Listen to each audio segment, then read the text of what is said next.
8 votos a 2, os ministros do Supremo Tribunal Federal derrubaram a lei estadual que proibia a construção de pequenas centrais hidrelétricas no Rio Cuiabá. Para ambientalistas, a construção dessas usinas no rio pode interromper o fluxo de peixes, além de acelerar o processo de erosão das margens do rio.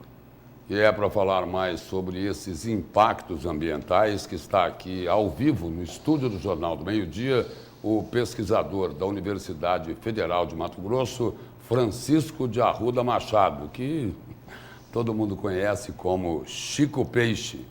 Boa tarde, professor, e seja bem-vindo aqui ao Jornal do Meio-Dia.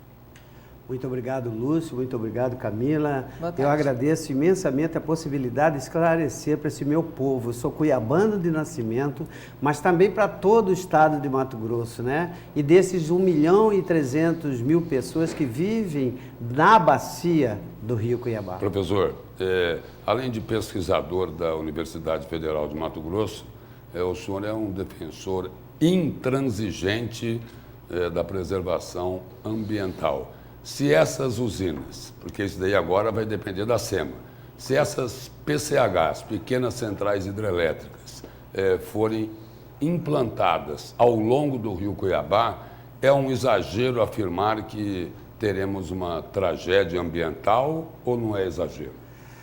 Não é exagero, porque não se trata somente de tragédia ambiental. É uma tragédia social, econômica e cultural. E poucas pessoas conseguem vislumbrar no tempo o que significa. Obviamente, não quero que construa, mas só para fazer uma fala, da perspectiva de uma só, o dano já é muito feroz.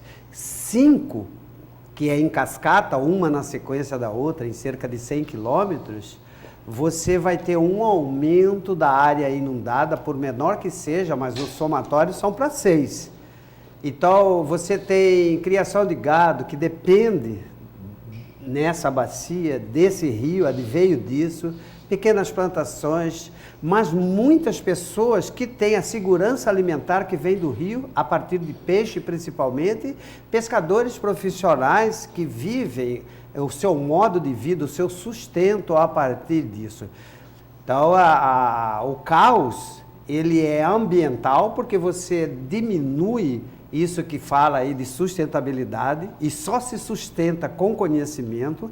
A própria SEMA tem muita gente qualificada para avaliar isso, mas ela não tem um estudo sobre isso, ela não é um órgão de pesquisa. A ANA, que é a Agência Nacional de Pesquisa, em 2020 publicou um trabalho que levou 2 anos para organizar com cerca de 250 pessoas, dos quais 80 pesquisadores de várias universidades brasileiras, que analisou a bacia do Alto Paraguai e deixou claro que o Rio Cuiabá é uma zona vermelha, que não pode, em função desses problemas que podem acontecer de gravíssimas proporções.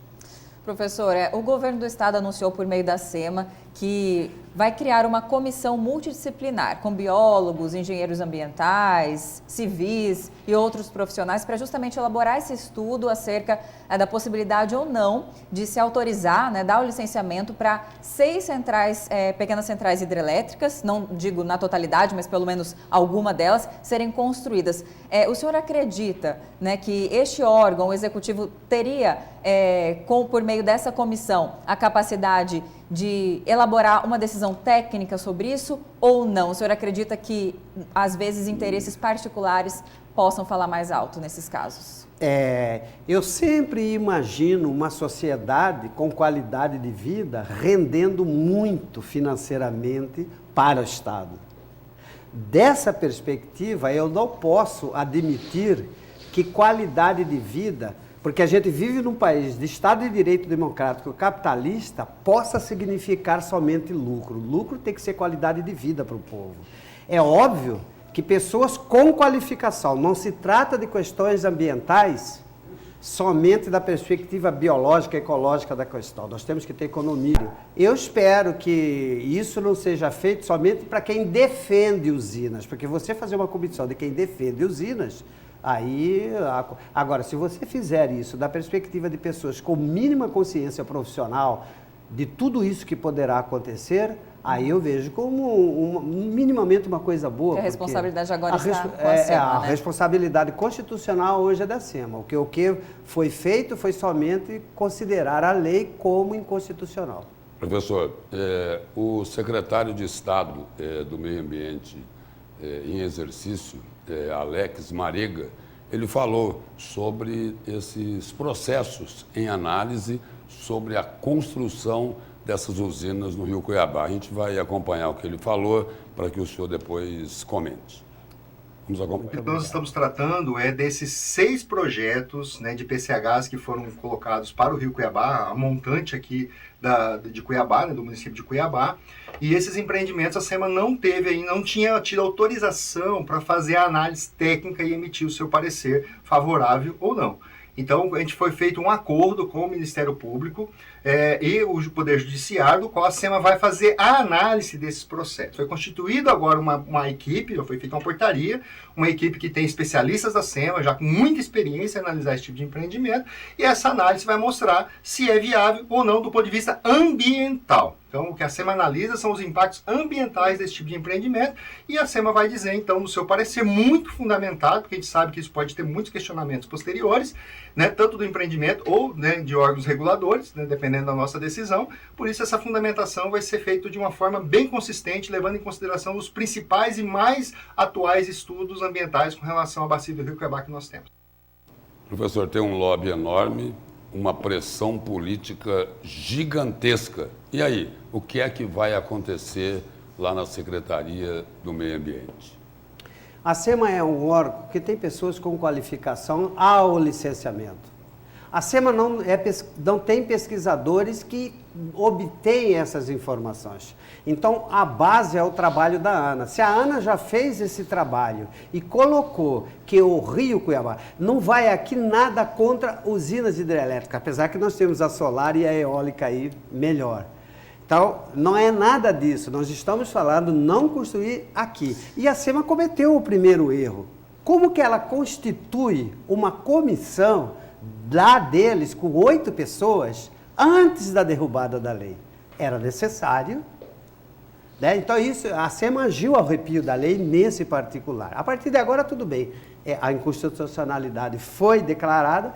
Então, eu espero que a SEMA ela respeite esse povo que está aí. Porque se nós avaliarmos de todo o problema que ocorrerá no futuro, nós vamos ter uma sociedade desagregada e eu afirmo categoricamente, criminosamente desagregada. Professor, e além da questão dos PCHs, outro problema que acomete a vida do rio, esgoto e lixo. O que tem sido feito para evitar que esse veneno diário seja jogado no nosso rio? Parece que falta mobilização das autoridades, né? E até da população também. O poder público, infelizmente, não concorda. Mas Cuiabá deu um pequeno avanço nessas questões. Essas ideias foram levadas para o prefeito Calil de Varja Grande, ele assumiu, o Ministério Público lá de Meio Ambiente tem trabalhado junto com a prefeitura e estamos tentando ver como que a gente faz, como que Águas Cuiabá resolve essas questões, que algumas estão resolvidas e outras precisam ser resolvidas, mas isso não acontece da noite para o dia. É necessário que a gente comece, porque quanto mais a gente polui, mais caro será essa água cobrada do futuro. Então, mas não é só o lance da água. E eu falo para vocês uma coisa muito simples. Não tem vida na Terra sem água. Não tem vida animal na Terra sem planta. Está entendendo? Então, isso é uma coisa básica que tem que ser ensinado nas escolas e, por isso, a vertente ambiental, enquanto defesa, requer não só da biologia ou das ciências biológicas no senso amplo, né? Mas também nós precisamos de engenharia, nós precisamos da legislação ser obedecida, porque elas são boas, elas não são cumpridas. Professor, muito obrigado pela presença, pelas informações aqui no Jornal do Meio-Dia, e vamos esperar, não é, que a cabeça dos gênios da política consigam ser iluminadas e a gente consiga escapar dessa tragédia ambiental. Muito obrigado.